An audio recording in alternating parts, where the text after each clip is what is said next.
मौका बार बार नहीं आएगा, ये चांस बार बार नहीं आएगा। लेकिन आज से 20 साल बाद जब आपका परिवार होगा, आपका बच्चा होगा, तो आप बोल सकता है कि 2023 में हम लोग जो यूथ थे उस टाइम, हमने फाइट किया, हमने दिखाया, हमने कॉम्प्रोमाइज नहीं किया।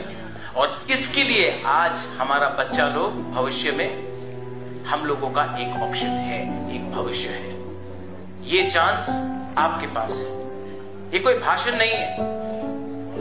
मैं जानता हूं कि मैं पूरा जिंदगी फाइट नहीं कर सकूंगा, लेकिन मैं जानता हूं कि मेरे अंदर एक लास्ट फाइट है।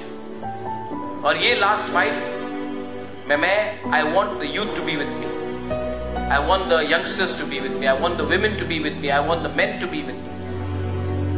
क्योंकि ये फाइट मेरा अकेला फाइट नहीं है, ये फाइट उन लोगों का है जिनको पॉलिटिक्स में कुछ इंटरेस्ट नहीं है, लेकिन वो लोग चाहते हैं कि हमको कुछ मिले, हमारा भविष्य कुछ हो।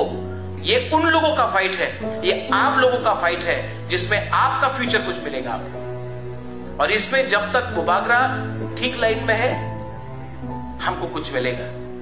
जिस दिन हम ही हट गए अपना आइडियोलॉजी से, उस दिन दीपरा साहब टूट जाएगा।